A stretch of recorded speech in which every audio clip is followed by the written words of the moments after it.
Iran, যুক্তরাষ্ট্র, Israel যুদ্ধের প্রথম মাসেই বিশ্বের শীর্ষ ১০০টি তেল ও গ্যাস কোম্পানির প্রতি ঘন্টায় $৩০ মিলিয়ন বেশি অতিরিক্ত মুনাফা করেছে।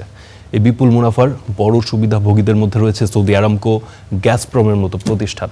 অচলাবস্থা চলতে থাকলে তেল গ্যাস কোম্পানির পাশাপাশি শীর্ষ উত্তোলক রাশিয়া ও সৌদি আরবও করবে রেকর্ড মুনাফা। ইরান যুদ্ধে এশিয়া আর ইউরোপ একদিকে পরিশোধ করছে জ্বালানির চড়া মূল্য, অন্যদিকে এই সুযোগকে কাজে লাগিয়ে বড় অঙ্কের মুনাফা করে নিচ্ছে বিশ্বের শীর্ষ তেল ও গ্যাস কোম্পানিগুলো। প্রতি ঘন্টায় এই মুনাফার পরিমাণ $৩ কোটি।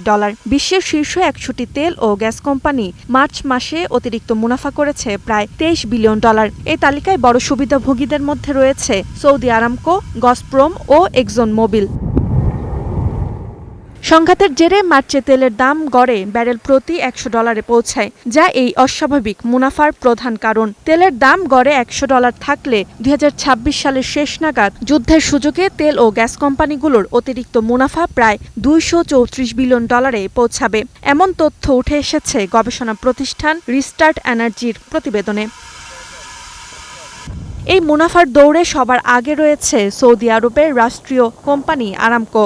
যদি তেলের দাম $১০০ থাকে, তবে কোম্পানিটি ২০২৬ সাল নাগাদ $২৫ বিলিয়ন অতিরিক্ত মুনাফা করতে পারে। মুনাফা করবে শেভরন, শেল, এক্সন মোবিলের মতো প্রতিষ্ঠানও।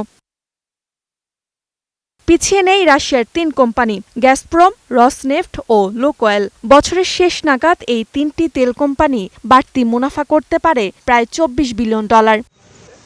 কিন্তু এই বাড়তি মুনাফার চাপের মাসুল দিতে হচ্ছে সাধারণ ভোক্তাদের। পরিস্থিতি সামাল দিতে অস্ট্রেলিয়া, দক্ষিণ আফ্রিকা, ইতালি, ব্রাজিল সহ বিভিন্ন দেশ জ্বালানি কর কমিয়েছে। এসব দেশের রাজস্ব খাত থেকে কম রাজস্ব আসায় ক্ষতি হচ্ছে জনসেবা খাত। বিশ্লেষকরা বলছেন, বিশ্বব্যাপী যে কোনো সংকট থেকে তেল কোম্পানিগুলো বারবার মুনাফা লুফে নেয়, যার মূল্য দিতে হয় সাধারণ মানুষদের। যতদিন বিভিন্ন দেশের সরকার জীবাশ্ম জ্বালানির উপর নির্ভরতা কমাবে না, ততদিন ক্ষমতাবানদের উপর নির্ভর করবে সাধারণ মানুষের ব্যয় ক্ষমতা।